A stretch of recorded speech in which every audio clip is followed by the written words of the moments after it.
Hi hello friends, welcome to my channel. இன்றைக்கி நம்ம வீட்டில் இருக்கிற பொருட்களை வச்சு ஒரு சிம்பிளான ஒரு ரெசிபி தாங்க பார்க்க போகிறோம். அது என்னென்னு பார்க்கலாம் வாங்க. அதுக்கு நான் 1 கப் கோதுமை மாவு அண்ட் 1 கப் மைதா எடுத்துக்கிறேன். ரெண்டையும் நல்லா மிக்ஸ் பண்ணிவிட்டு அதுக்கு தேவையான அளவு உப்பு ஆட் பண்ணிக்கோங்க. அதுக்கப்புறம் 2 ஸ்பூன் ஆயில் விட்டு நல்லா மாவில் மிக்ஸ் பண்ணி எடுத்துக்கோங்க.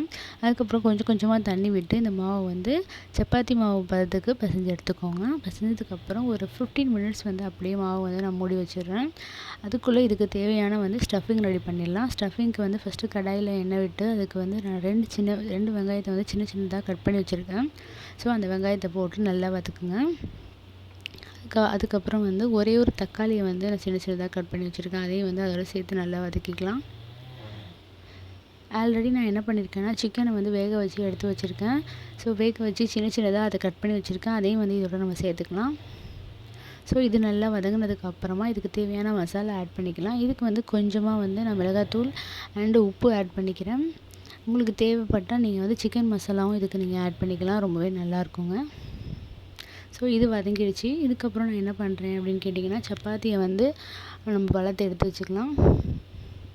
ஸோ இந்த மாதிரி சப்பாத்தி வளர்த்ததுக்கப்புறம் ஒரு பவுலில் இந்த சப்பாத்தியை நம்ம அப்படியே வச்சிடலாம். வச்சுட்டு அது மேலே நம்ம ஸ்டஃபிங் செஞ்சு வச்சுருக்கோம் இல்லையா, அந்த மசாலாவை எடுத்துன்னு வச்சிடலாம்.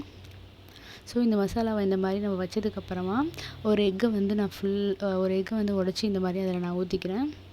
ஸோ லைட்டாக மஞ்சள் கலர் கலங்கிடுச்சு. கலங்காமல் இருந்தால் ரொம்பவே நல்லாயிருக்கும். ஸோ இதுக்கப்புறம் என்ன பண்ணுறேன்னா, இதுக்கு மேலே வைக்கிறதுக்கு இன்னொரு சப்பாத்தியை நான் எடுத்துக்கிறேன்.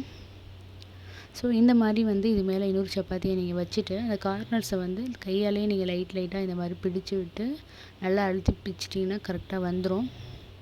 ஸோ அப்படி நான் கட் பண்ணி எடுத்துக்கிறேன். இதுக்கப்புறம் தோசைக்கல்லில் எண்ணெய் விட்டு அது சூடானதுக்கப்புறம் இதை அப்படியே அதில் நம்ம கவுத்து போட்டோன்னா அது அப்படியே வந்துடும்.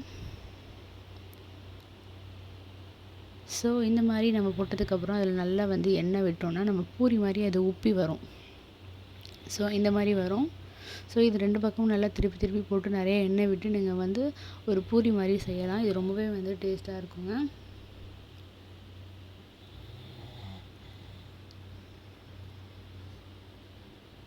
ஸோ இது ரொம்ப சிம்பிளான ரெசிபி தான். பட் இந்த ரெசிபி சாப்பிட்றதுக்கு ரொம்பவே டேஸ்ட்டாக இருக்குங்க. ஏன்னா ஃபுல் எக்கு உள்ளே இருக்குது. சிக்கன் மசாலாவும் நம்ம ஸ்டஃபிங்க்கு வச்சுருக்கோம் இல்லையா, அது ரெண்டுமே நல்லா பாயில் ஆகும். இந்த மாதிரி நல்லா பாயில் ஆகிறதுக்கு ஒரு 5 மினிட்ஸ் நல்லா திருப்பி போட்டு நீங்கள் இதை ஃப்ரை பண்ணிங்கன்னா ஒரு பூரி மாதிரி நல்லா உப்பி வரும். நார்மல் சப்பாத்தி நம்ம செய்கிறதுக்கு பதிலாக இந்த மாதிரி மசாலா எக்கெல்லாம் வச்சு பண்ணோன்னா ரொம்பவே டேஸ்ட்டாக இருக்கும் இல்லையா, பசங்கள்லாம் ரொம்பவே விரும்பி சாப்பிடுவாங்க.